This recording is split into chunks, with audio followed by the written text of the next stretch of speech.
Bonjour et bienvenue sur Allo Finance. Nous sommes le vendredi 27 mai. Hier, comme vous l'avez vu, nous avons changé d'avis sur l'euro. Nous étions très baissés, nous sommes passés à neutre car les chiffres américains ne sont pas bons. L'économie américaine ne redémarre toujours pas. On a eu hier des chiffres de la croissance pour le premier trimestre décevants. Donc c'était une confirmation, mais d'un chiffre assez bas, 1,8%. On attendait plus de 2%.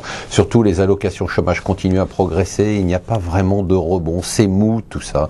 Il ne se passe pas grand-chose. L'immobilier américain ne rebondit pas. Du coup, les consommateurs sont extrêmement prudents et ils préfèrent globalement mettre un peu d'argent de côté quand ils ont un job, et il manque toujours 7 millions d'emplois à l'appel. Du coup, donc statistiques assez mauvaises, les taux américains qui ont baissé, le dollar qui baisse un peu, mais les marchés qui remontent malgré quand même donc une assez belle remontée aujourd'hui en ouverture, malgré quand même des nouvelles qui sont très inquiétantes, puisqu'hier le FMI a dit écoutez, nous, si la Grèce ne s'engage pas plus qu'elle ne le fait à respecter les règles qu'on lui a fixées, eh bien on ne le donnera pas l'argent qu'on doit lui donner avant l'été.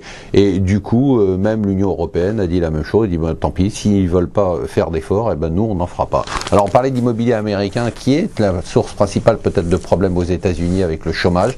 Eh bien en France, on peut pas dire que nous on ait ce problème-là. On est probablement le pays qui connaît la flambée des prix de l'immobilier plus importante dans les pays occidentaux, surtout depuis la crise. C'est quand même assez incroyable. Crise incroyable, et pourtant l'immobilier qui continue à flamber.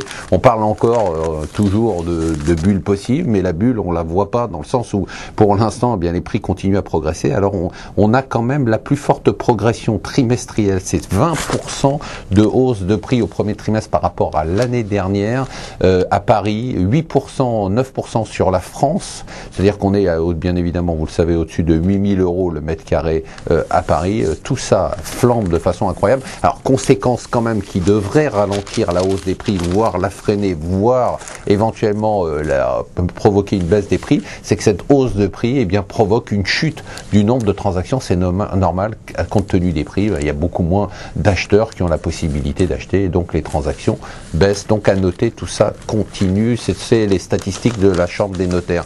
Alors le chiffre qui est pas très rassurant, mais enfin on en parle quand même, 120 milliards d'euros, c'est ce que les banques occidentales devront apporter comme nouveaux fonds propres d'ici à 2012. Alors vous savez qu'on parle beaucoup d'éthique, on parle en matière première agricole, on dit attention, c'est quand même incroyable de faire monter les prix parce qu'on affame les populations.